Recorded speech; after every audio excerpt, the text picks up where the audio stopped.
We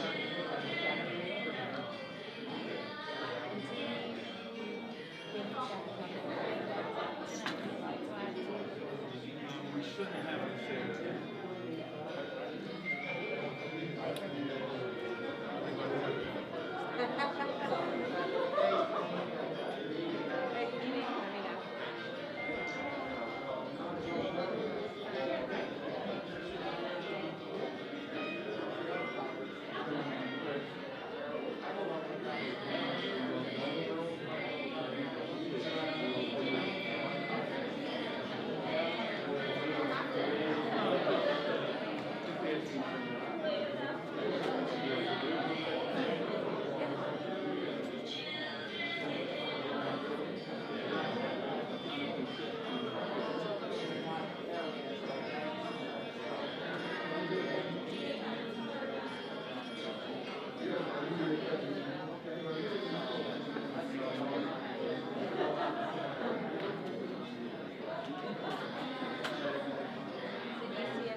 and we went about our normal business.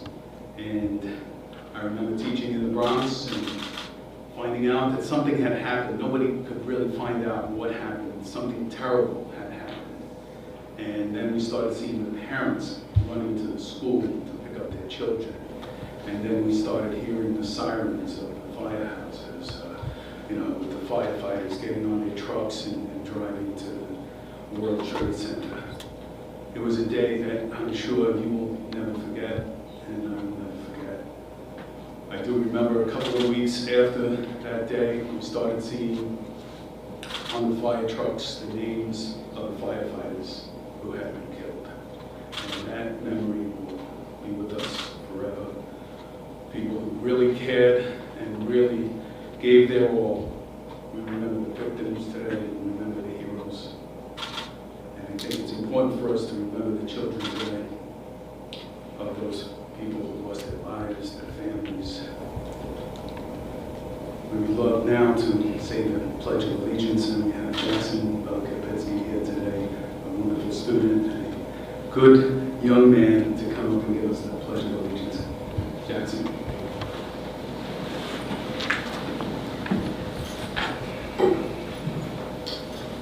I pledge allegiance to the flag of the United States of America and to the republic for which it stands, one nation, under God, indivisible, with liberty and justice for all.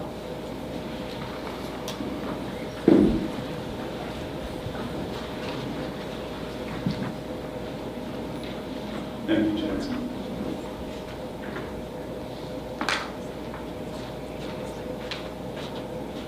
Good morning, everyone. Thank you, Jackson, once again for leading us in the Pledge of Allegiance. My name is Philippe Abraham, and I am the Secretary-Treasurer for NYSUT. Terry Melvin holds the second highest office in the New York State labor movement as the Secretary-Treasurer of the 2.5 million members of the New York State AFL-CIO. Terry is also the president of the Coalition of Black Trade Unionists. In this role, he is dedicated to addressing the unique concerns of Black workers and their communities throughout CBTU's 50 chapters in major US cities and one in Ontario, Canada. Reverend Melvin is also an ordained minister, Baptist minister that is, serving as associate minister and assistant to the pastor of the Second Baptist Church in Latham, New York. Reverend Melvin.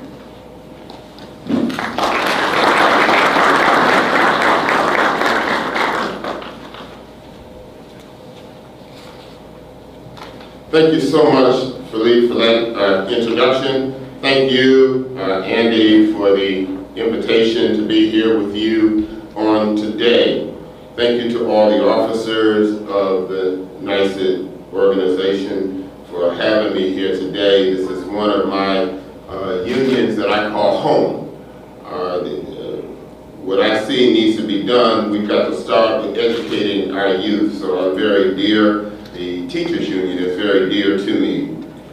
Let me say that it is an important day to be around friends and family when we look at 9/11. It's important that we take today to step back and to look at how our world has changed over the last 20 years. There's always events in our lives that we hold on to, that we never forget. I remember the birth of my children, my wedding day, the day I got elected CBTU president. I remember JFK getting shot, the Challenger exploding, the end of Vietnam, and also always remember September 11th. On September 11th, I know all of us woke up like business as usual, as Andy said. Well, I myself, I was just ending a meeting, an AFSCME meeting, of course a union event, in Los Angeles. We had decided, myself and my president at that time, Danny Donahue, we decided we were going to take an early flight to get back home. We got on a plane, and the good part about that day was I had got upgraded to first class. I didn't fly first class that much, but I was upgraded on this plane to first class, and I got on the plane, I sat in my seat, and I was so excited. Two things: I got the first class, and I'm getting home early to see my family. I've been gone for a week, but I'm getting home to see my family. And the pilot came on, and he said there's going to be a half-hour delay with our flight. And we sat there for a little while, and then about 20 minutes later, the pilot said, well, we're going to deplane the flight because it looks like there's going to be about a 2-hour delay. And I remembered like it was yesterday when we got off the plane, we went by some TVs that was in a bar in the airport. And I saw the second plane, or the plane hit the second tower. I was never so frightened in my life, because I, like many people in this country, never thought that anybody would have the audacity to come and attack us on our own land. We grabbed our things, we went back to the hotel where we stayed. I was glued to the TV for 4 days before I could get out. And the only thing I could think about in those 4 days was I could not get to my family. That they were across the country. They were safe, but they were across the country and I couldn't get to them. My world, the world changed after that.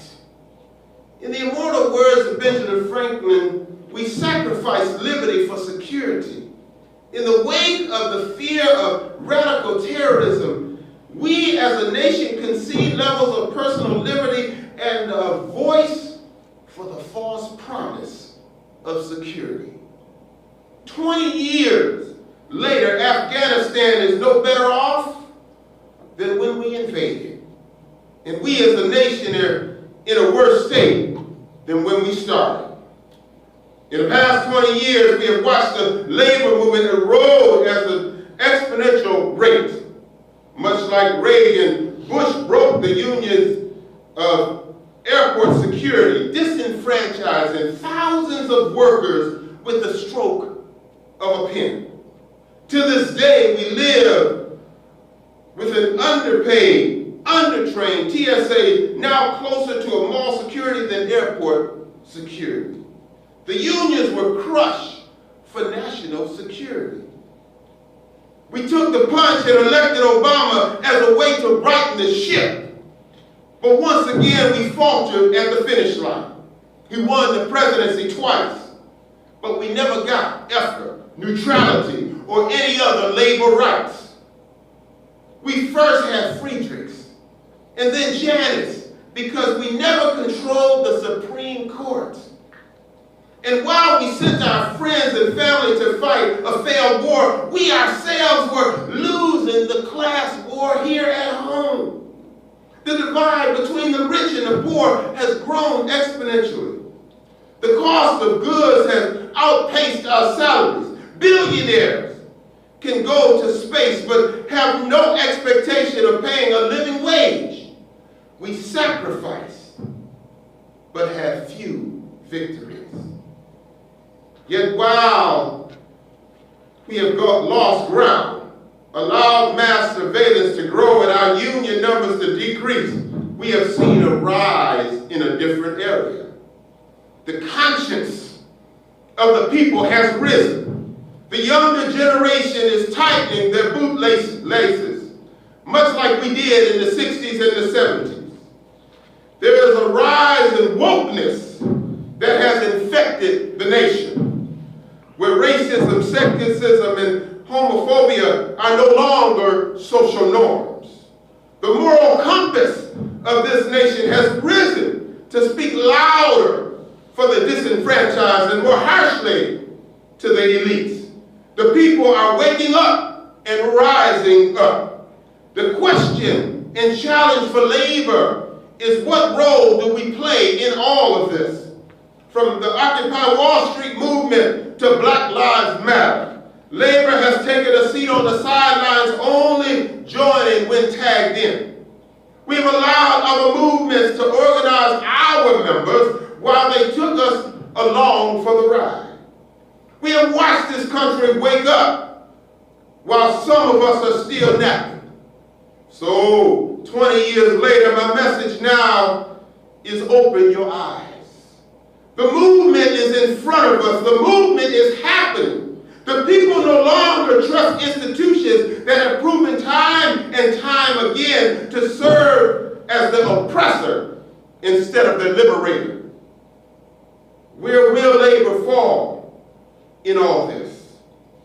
When 9/11 happened, labor took to the streets to oppose the war, but we never took the time to support our Arab and Muslim members who were wrongfully persecuted.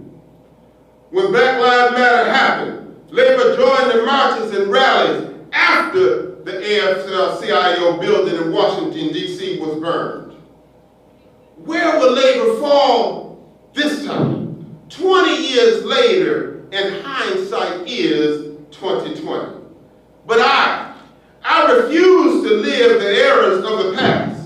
Sisters and brothers, the people are awake. The people are crystal clear on who the us is, and who the them are. I ask you and you to be clear. Are you clear? Do you know who is friend, and do you know who is foe? We no longer have the luxury of supporting candidates, milquetoast, who do nothing to empower our members. We don't have time to debate issues while other people are suffering. We no longer have the ability to hide from the social justice movement we normally shy away from. Sisters and brothers, I care not about Big Brother because our people are watching. Our community is watching. Our members are watching how we handle ourselves. The positions we take, the stance on justice we hold, because 20 years later, we want justice and not vengeance. Billions spent to bomb people halfway across, around the world, while pennies are spent to help our own. The cost of the Afghanistan is more than student loan debt relief. The cost of Afghanistan would pay for Obamacare 10 times over. So 20 years later, we no longer demand our government to do right. We have to organize our people to fight for what is right. We have to fight for our rights, our benefits, our existence. 20 years has taught me the only guarantee in life is change. And the only question is, what role will we play in it? Labor, we have left the failure of Afghanistan behind. But we live in the failure of this corporate democracy. 20 years later, I call on you to make sure in 20 years, we're talking of our victories and not our miseries. Never forget that we are the authors of the future. So I'm calling on all of you that are here, all of you are listening. Let's get to writing. Let's get to writing a society that is free from sexism, xenophobia, racism, and misogyny. Let's get to writing for a society for quality public health care for all. Let's get to writing for a society for quality public education for all. Let's get writing for a society for a livable wage for all workers, an economy that works for all, fair and free elections in our society. Let's get writing, brothers and sisters, the right to form and join a union. Let's get writing that we all have retirement security for everybody that works in this nation. Let's get writing, my brothers and sisters. This is our time. This is our season. 20 years has passed. Let us not look forward to something negative, but let us look forward to something positive, that in 20 years we will stand together and say, free at last, thank God Almighty, together we're free at last. God bless you.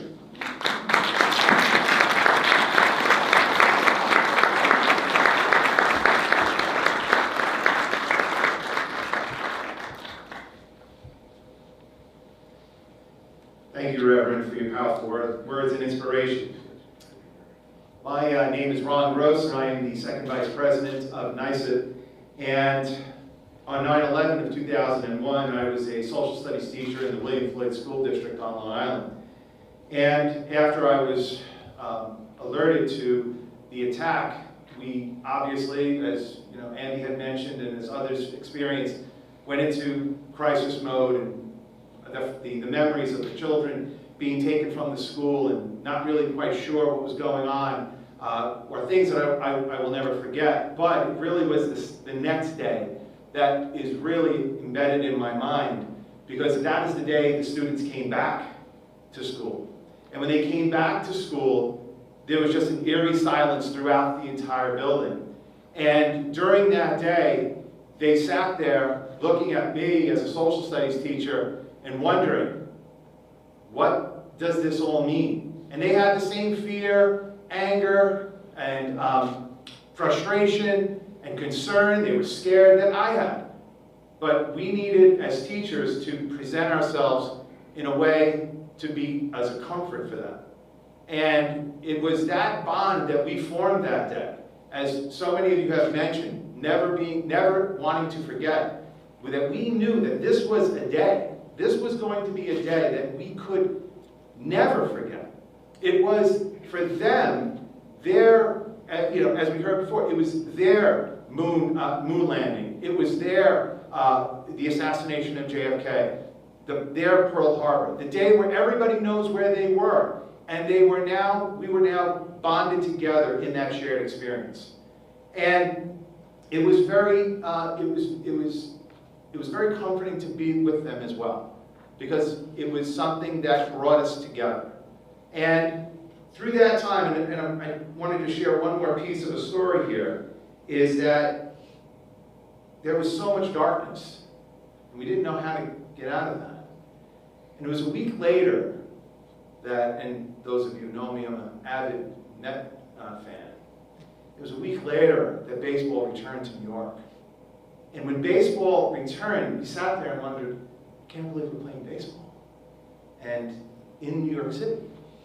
And the firemen marched out, and we were just overcome with emotion. Police officers followed. The first responders followed. And now you have to play a baseball game. And they were playing the Braves, and we were losing, as usual. And then Mike Piazza comes up in the 8th inning and blasts a home run to center field. And it was like the entire nation just got up and exploded and needed that release. And it was at that moment you felt a sense of hope, that we can get through this. We can get through this. It's not going to be easy, but we can get through this. So these are moments that we will never forget. And it's really incumbent upon us to teach the children as best that we possibly can all of those moments, all of those emotions that we shared that day. It is my pleasure to introduce Linda Mallory Mitchell. Linda is the chorus director for Israel AME Church in Albany, and is also a teacher's assistant in the Albany City School District and a member of APSUE. Linda.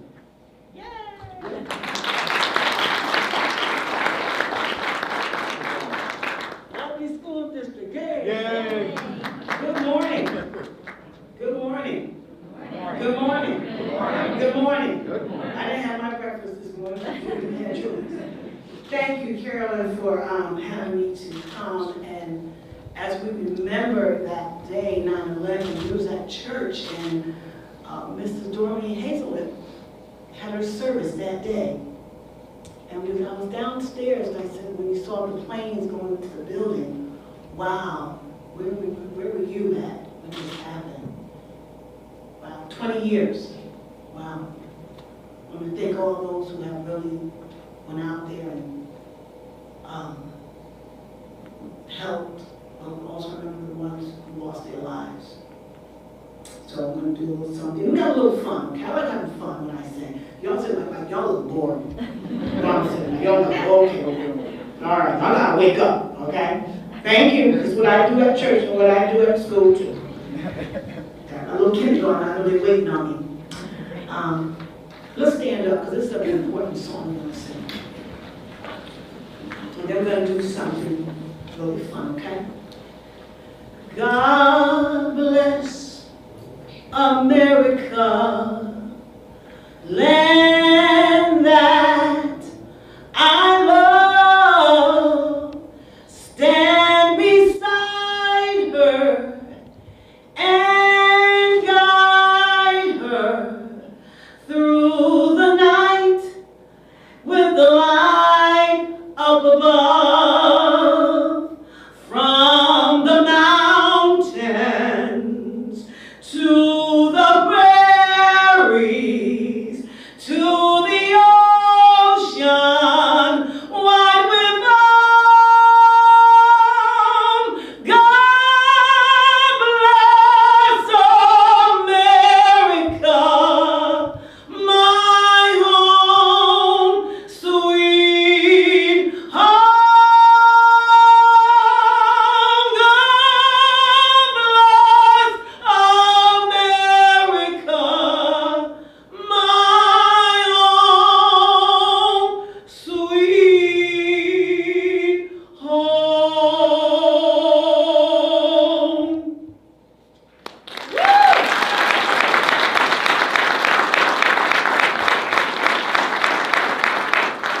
Now, I know we all can't touch each other, but we can look at each other. We're going to do a song, and I said, Carolyn gave me a song, but as Minister was saying, some song came to me real quick. And it was like Diana Ross, reach out and touch. So you can just do elbow touch. Elbow touch. And we're going to sing it together, okay? Have some fun. Reach out and touch somebody's arm. Make this world a better place. If you can, reach out and touch somebody's arm. There you go. Make this world a better place. If you can. Now, y'all not doing it right in this row right here. Now, I didn't have my coffee either, but we can all get into this together, okay? Let's try it with a full voice, okay? All right, you got masks on, but let me hear you, all right? Or we'll have started choir practice here at NYSUT, all right? Let's try it from the top. Everybody got it? 1 and a 2. Can you a trumpet player? Yeah. Play your trumpet. I can play that one. You can play that one? Oh, okay. We're gonna work on you next time. Okay, let's try. On a 1 and a 2. Reach out and touch somebody's arm. Make this world a better place. If you can, reach your arms out. Reach out and touch somebody's arm. Make this world a better place. If you can, we're gonna try with the hand clap this time. Arm doesn't work, so like this. Reach out and touch somebody's hand. Make this world a better place. If you can, reach out and touch somebody's hand. Make this world a better place. What? If you can. Good job. Thank you.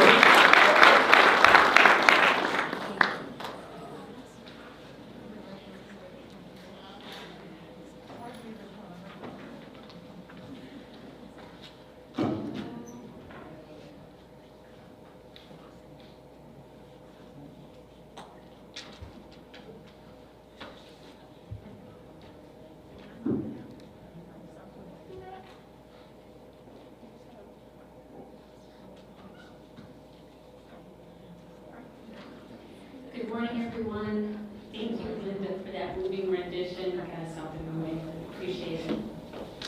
My name is Jolene DeBrango. I'm the Executive Vice President for the New York State United Teachers. And on September 11th, I was a 6th grade teacher in Maston Middle School. And we were changing classes, and so I was at my post outside in the hallway. And a little 7th grader came running up to me. I had affectionately named him Sparkplug the year prior because he was always full of energy. And he said, Mrs. D, a plane hit the World Trade Center. And I must have given him the look, because he was also a tall tale teller, like, I'm not so sure about that, because back then, obviously, we didn't have cell phones. I couldn't imagine how he would know this, and he didn't know this. And he ran right past me into the classroom, hopped up on the countertop, and turned on the television in my room. And I followed him in there, and like everyone else, couldn't believe what I was seeing. And remember the fear that I felt, and then remembered that I had all these little faces staring at me. And when you look at those little faces, you realize very quickly that you have to turn the television off. And you have to figure out how to keep them safe, make sure that they feel secure, that they're loved, that it's going to be okay, even though deep down inside you really weren't sure if it was. And I got a little spark plug onto his next class. And I remember a child saying to me, I have an uncle who works in the World Trade Center. And you just realize how your world shrunk in that moment. We were all the way over on the other side of the state, but that was at our front door now. And we had to make sure this child was going to be okay, and all of the children were going to be okay. And I just remember the pride that I felt that day being a teacher and realizing the job that we have to make sure that these kids are always feeling safe in our classrooms. And the lessons we taught that day were not math or science or English, but it was how to grieve, how to take care of one another, and how to continue to be resilient. And so on that day, I felt honored to be a teacher, and we all continue to be honored to represent teachers across New York State. It is my honor to introduce to you Sam Frisina.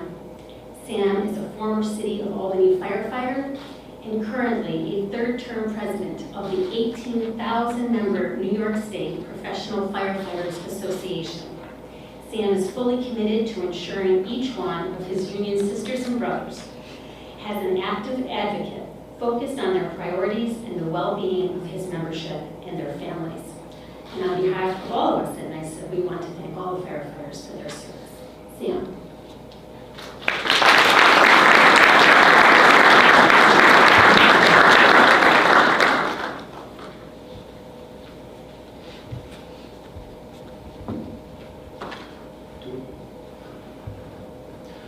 Good morning, everyone. I'd like to thank President Latham and your team for inviting me here to speak this morning. It truly is an honor to address people that I hold in very high regard, our state's teachers.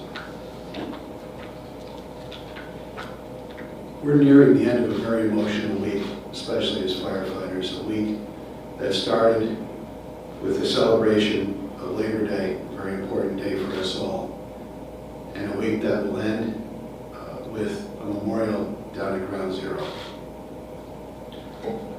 Labor Day is a holiday set aside to remember our predecessors, the activists, campaigners who fought for better, safer conditions, a fair living wage, for rights, respect, and dignity for all working women and men. It's a day that we remember and come together knowing that united we are stronger, and as a union we will get our voices heard. We don't only remember our predecessors on Labor Day, but we remember them every day, because the rights that they fought for all of us to have are enjoyed by us every day, and we never forget that. We know how far we've come, and we also know that without our predecessors, we wouldn't have what we have and enjoy today.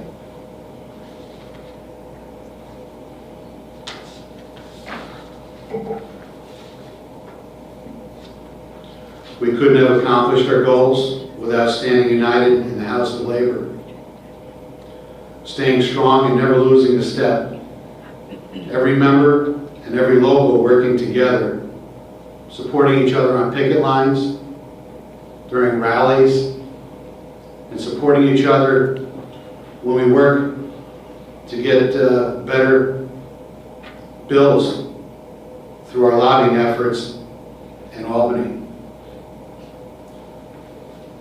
I personally walk the halls for many hours every legislation session in Albany, and it is very reassuring while I'm walking those halls to see our many brothers and sisters in labor walking those same halls and standing ready to assist us when we need that help as firefighters. People like our lobbyists right here from NYSUT, people like Pete Savage, who I've worked with in the past on issues of mutual importance to firefighters and teachers. Other lobbyists like Jim Larson, who from growing up in a firefighter family understands the issues that we face every day and the bills that we need to try to correct those issues, and is always there to provide a voice to assist us in getting our job done. I would also be remiss if I didn't mention our parent organization, who's represented here today by our Secretary-Treasurer, Reverend Terry Melvin. Reverend Melvin and our President, Mario Salento, have been phenomenal leaders in bringing all of us together and supporting us and making sure that we have every ability to reach our goals of standing together and getting what we need to take care of all of our members. You represent 2.5 million workers throughout New York State, and you do an unbelievable job, so thank you. Although there are too many names to mention here, all are important and necessary to the success of our labor movement, and I thank every one of you. Looking to the future, we must continue to build on the work that we started so long ago. When it's our turn to pass the torch, we will leave our unions and the labor movement in a better place than when we started, just like the leaders before us did. As the world changes, so do our challenges and the ways we face them. But at its heart, the labor movement remains the same. Whether we are firefighters responding to a multi-story structure fire, or teachers standing in front of a difficult class with an awesome responsibility of preparing our state's youth to be our future leaders. We need the tools and support to do our job, and we want our families and loved ones protected. And we know that to keep up that struggle, not only for ourselves and our companions, but for those who came before us and those that will come after.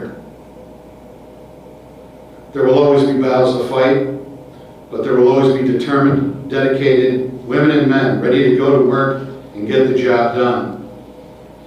And there will always be the strength of the union with them and for them. Brothers and sisters, we are the house of labor.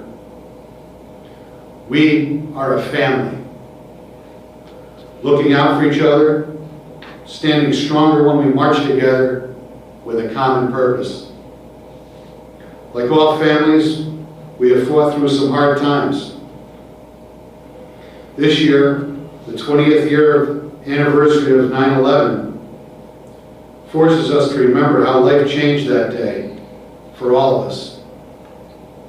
Once again, we are needed to provide resources, advice, and support for school teachers and students in Lower Manhattan schools who join the fight for compensation funding under the Zadroga legislation. We continue our efforts to maintain fully funded benefit for all those who suffer and still suffer from the tragedy of 9/11 and its aftermath. At the conclusion of this event, I'm heading down to Lower Manhattan for a series of remembrances and ongoing efforts to promote healing, promote comfort, and community. Our delegation of IAFF and FDNY union leaders will salute those who departed those firehouses throughout New York City for the final time that morning. We will thank them for their service and their professionalism in the face of impossible circumstances. To their families and others they left behind, we will extend our gratitude and our sympathy. It is 20 years later, and we still grieve just as deeply as we did that day. When remembering 9/11, we promise never to forget the good that was done in the face of evil. The courage, generosity, and enduring spirit that shone through the gray, acrid cloud and could not be destroyed. As firefighters, we remember the women and men we once broke bread with, laughed with, and rode beside on the way to calls. Those who just wanted to do their job, save lives, and get home to their families.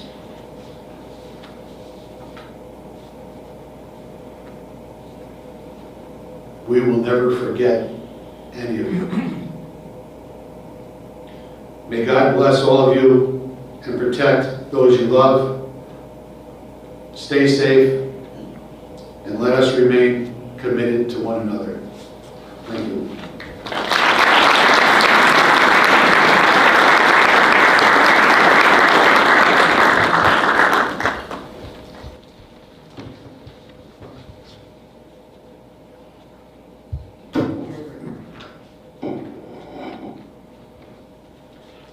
Thank you, Sam, for your strong, encouraging, and powerful words.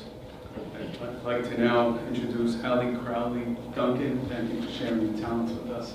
Please.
Thank you, Ali, for this very moving rendition of Amazing Grace.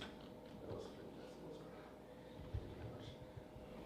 I have the pleasure of introducing somebody who is very familiar to all of you, as she was a K-12 lobbyist for NYSUT in the past. It is my pleasure to introduce Kyle, my colleague, Blakowski. Did I get it right? It's close. Okay. Blakowski, right? Blakowski, I got it now. All right. She is currently the executive director of the New York State PTA, and she is a former rescue specialist for the New York State Technical Urban Search and Rescue Team, and New York Regional Response Team 1. Kyle, please. Thank you.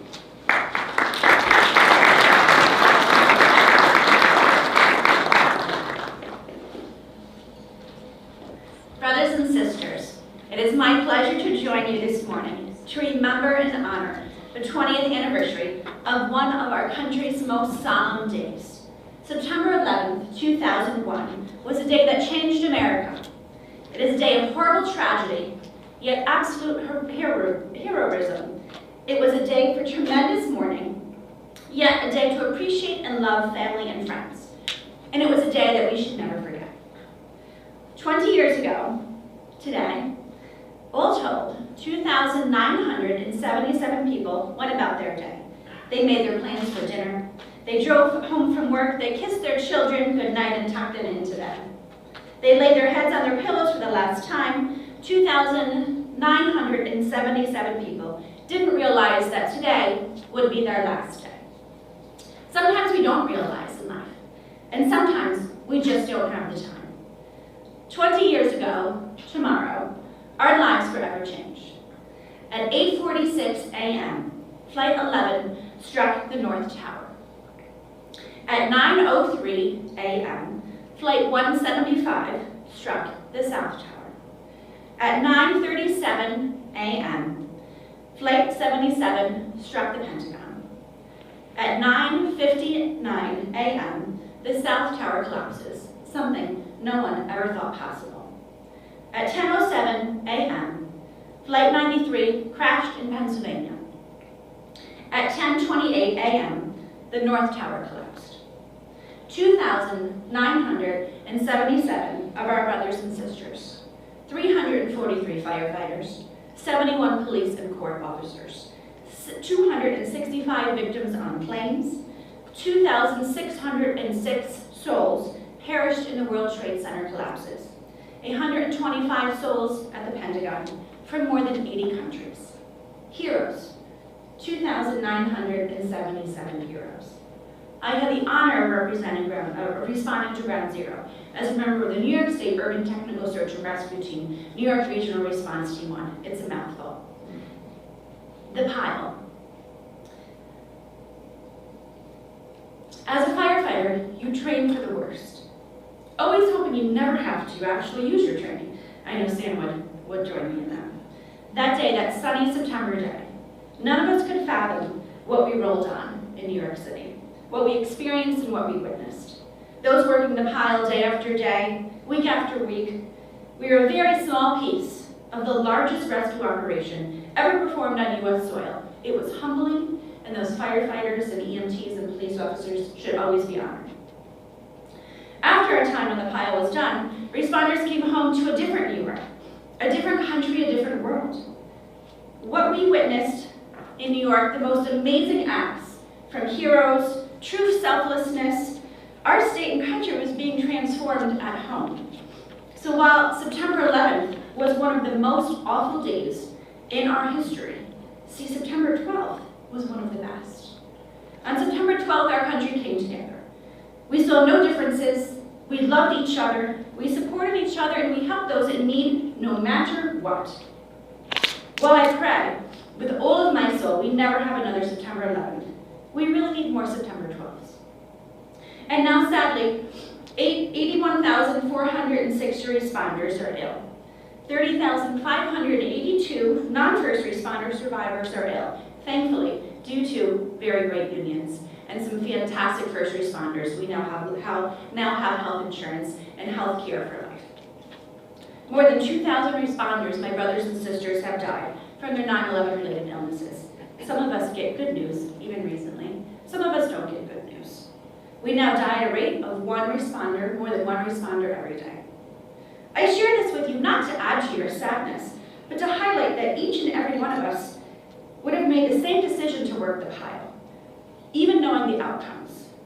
My 343 firefighter brothers and sisters, my 71 police officer and court officer brothers and sisters, my 125 brothers and sisters from the Pentagon would have still ran into those buildings. They still would have taken their Halloween bars, their hose over their shoulders, their Scott packs, hiked it up those flights, and they still would have ran in those buildings because that day they saved 20,000 people. And today I'm here to remind you of the importance of everyday heroes. Heroes like yourselves.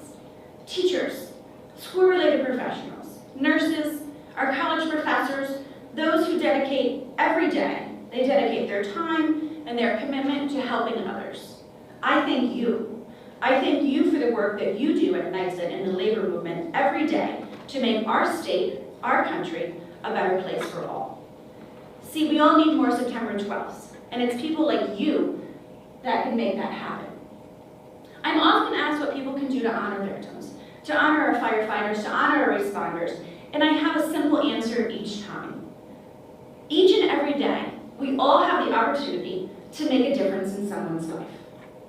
Whether it's in the life of a child, in an elderly neighbor, the poor, the vulnerable, or the disenfranchised, each and every day, you have the opportunity to honor those lost on 9/11, to honor those responders dying now, and we continue to lose to illness. Each and every day, you have the opportunity to make a difference. So today and tomorrow, on these hallowed days, call a loved one that you haven't spoken to. Hug your kid a little bit tighter. Bring your partner some flowers. Make a donation to your local charity. Toss the baseball, even if you're tired. Because someday, and sometimes, today is all we have. That, my dearest friends, is how you honor them. Brothers and sisters, thank you for having me today, and never forget.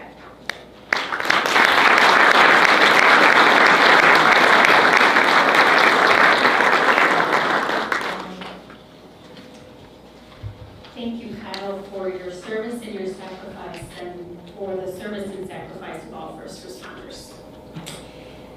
It is my pleasure to introduce Aaron Noble. He is the Senior Historian and Curator of the New York State Museum in Albany and specializes in the World Trade Center collections. Aaron is here today to share information on the significant collection of materials in the Rescue, Recovery, and Response exhibit on display in the museum. Aaron.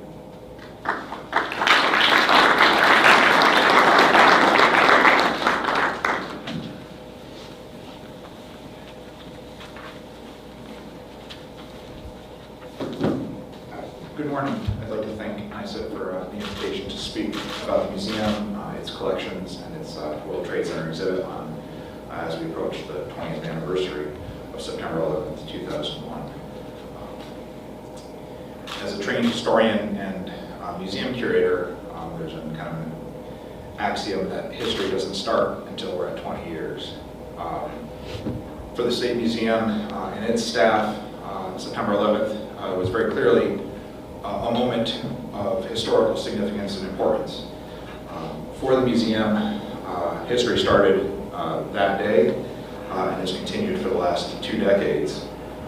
Museum staff began our collections efforts in October of 2001 and spent 10 months working with the FBI, FDNY, New York City Police Department, Port Authority of New York and New Jersey, families of victims and survivors, and a number of other organizations, agencies, and individuals. In that span of 10 months, the museum amassed a collection of more than 2,000 objects related to the World Trade Center buildings and the events of September 11th. The museum's exhibit, Rescue, Recovery, and Response, the first portions of that opened for the first anniversary on September 11th, 2002. In the last 19 years, this space has served as an area for reflection, contemplation, and increasingly education for the tens of thousands of visitors that pass through the halls of the State Museum each year. Visitors to the museum exhibit will encounter events of September 11th from sunrise on the 11th through sunrise on the 12th. The efforts of firefighters, police, and other personnel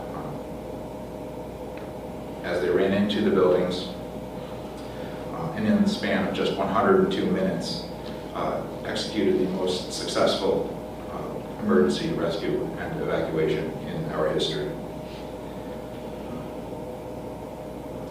The objects on display in downtown Albany reflect how the actions and decisions of individuals of all organizations, agencies, responsibilities have a cumulative impact of affecting this successful evacuation.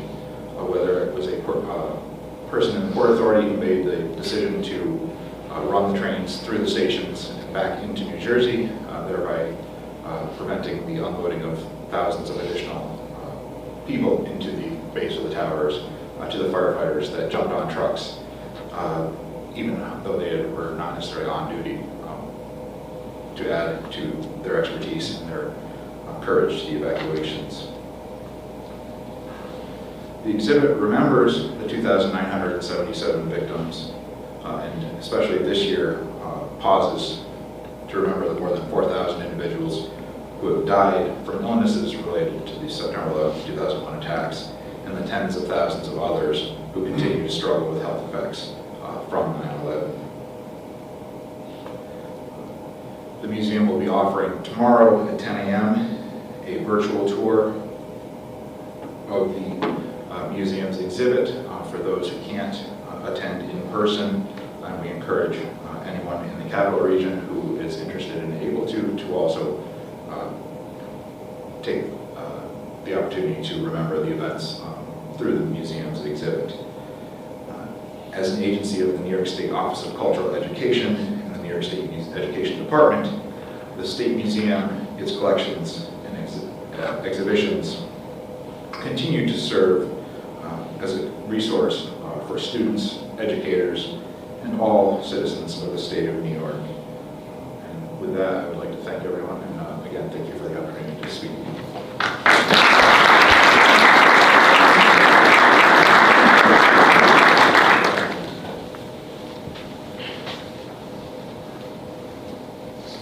Thank you, Aaron, and thank you for all that you are doing to preserve that history and make us all never forget. And it's very powerful representation for all of us, so thank you for that.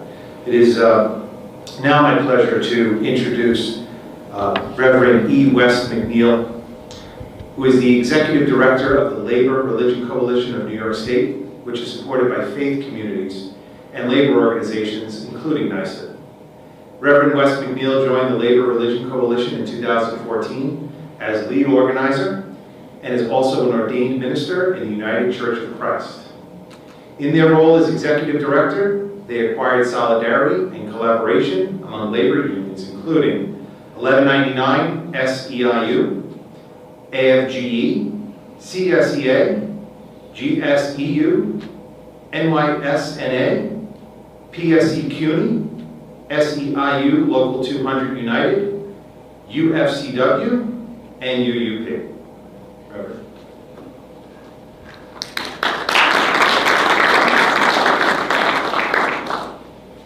Good morning. It is really an honor to be with you all this morning as we remember and mark this occasion. It's really hard to believe that 20 years have passed since the 9/11 attacks. I was a sophomore in 2001, and September 11th must have been my second week as a student at Fairport High School. And I remember that my last class of the day was jazz band, and my teacher, Mr. Tiberio, let us out early.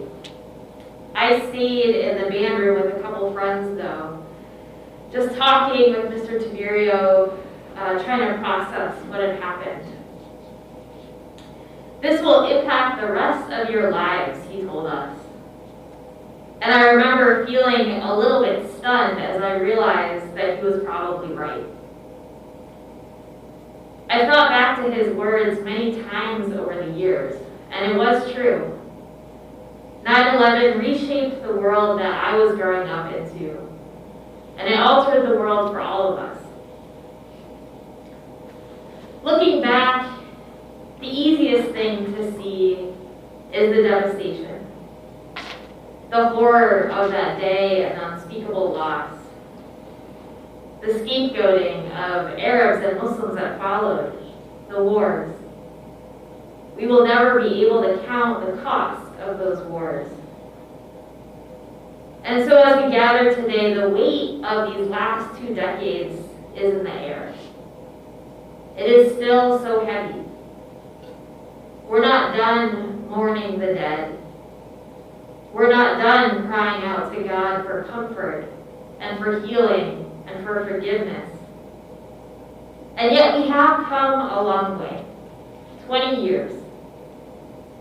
Even as we sit with this heaviness, even as we feel our grief, can we also recognize the healing that has taken place? Can we notice the wisdom that we have gained?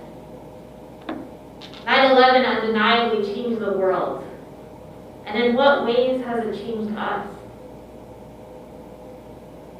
This year I'm a parent for the first time. My son will be 6 months old next week. And today I'm thinking about his generation. The children just starting out their lives in the US, Afghanistan, Iraq, and all over the world. Their futures will depend, at least in some ways, on how well we, their parents, have learned the lessons of 9/11 and all that followed. And so my hope is that today and every day to come, we never forget just how precious each life is. We never forget how interconnected we are. And we never forget that in the face of violence and hate, we can respond with courage instead of fear, with healing instead of destruction, with solidarity instead of division. Let us pray. God of many names, on this anniversary we lift up to you the memories still in our bones and the emotions we still carry. Spirit of life, we trust that you can hold and heal all things. And so in this moment of silence, we place before you our woundedness, our grief, our anger, our hopes and desires for healing and justice and peace.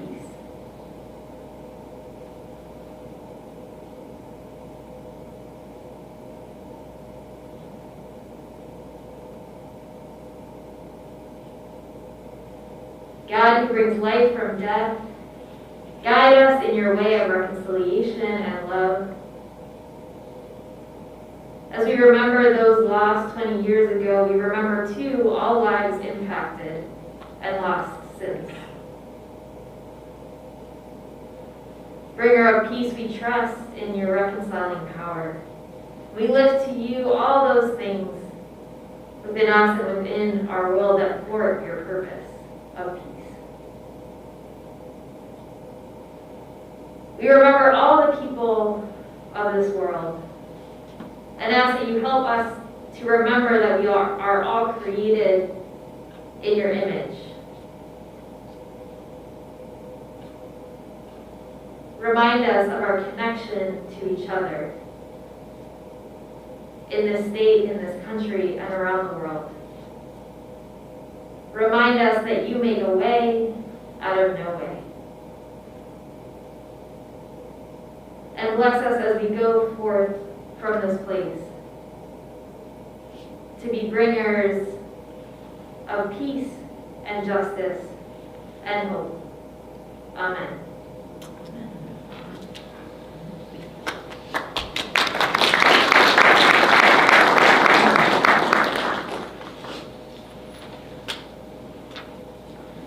Thank you, Reverend Neil, for your words of peace and healing.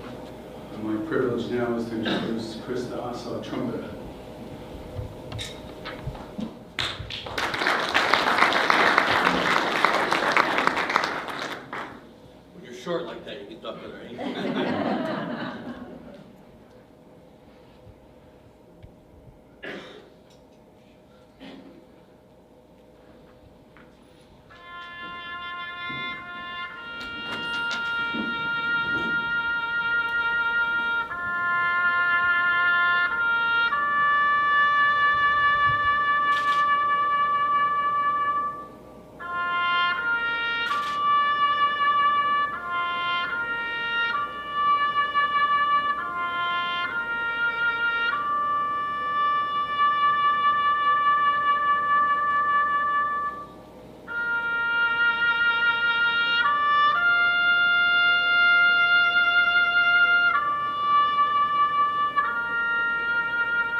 Thank you, Chris.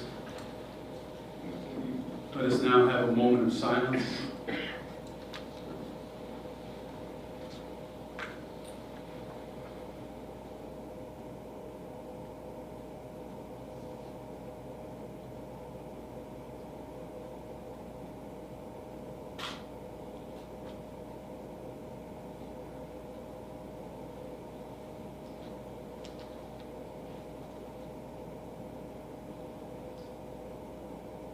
Thank you. Thank you, everyone, for your participation today. Touched our hearts in this room and around New York State. It's been beautiful to report to us. Thank you, Karen, for all that you did and everyone in the parts that you played in this.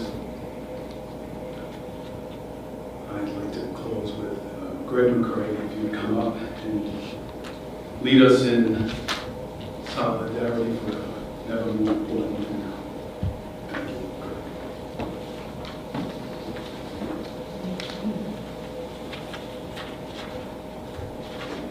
Thank you, Eddie.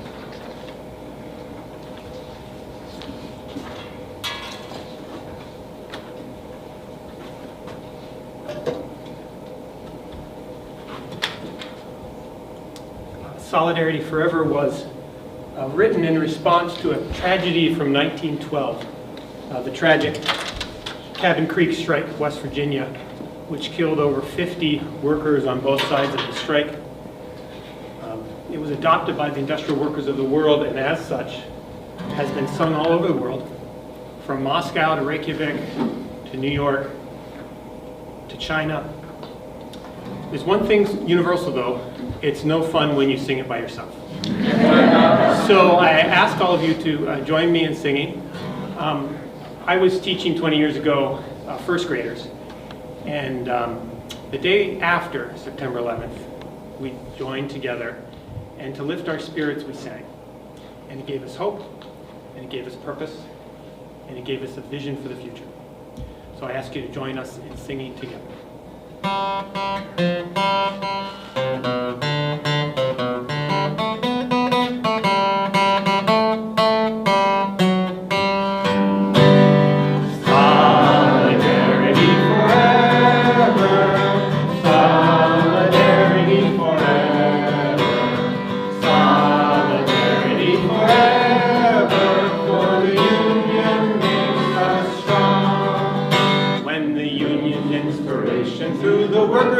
Shall run, there can be no power greater anywhere beneath the sun. Yet what force on earth is weaker than the feeble strength of one? But the union makes us strong. A little bit louder.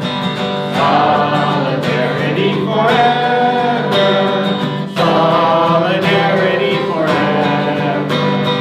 Solidarity forever. For the union makes us strong. Plowed the prairies, built the cities where they trade, dug the mines and built the workshops, endless miles of railroad laid. Now we stand outcast and starving mid the wonders we have made, but the union makes us strong. Solidarity forever. Solidarity forever. Solidarity forever. For the union makes us strong.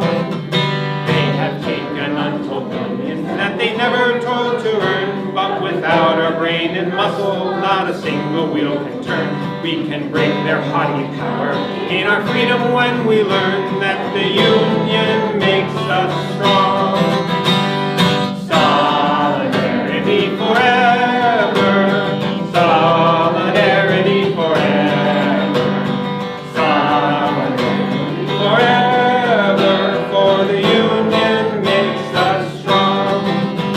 In our hands is placed a power greater than the hoarded gold, greater than the might of atoms, magnified 1,000-fold. We can bring to birth a new world from the ashes of the old, for the union makes us strong.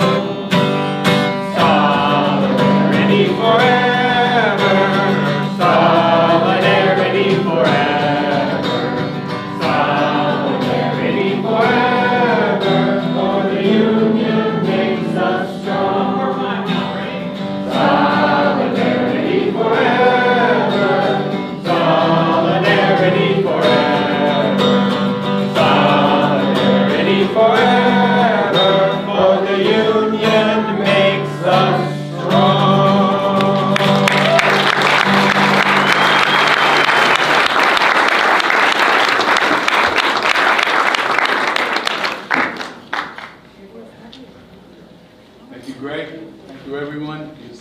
everybody for sharing this day with us.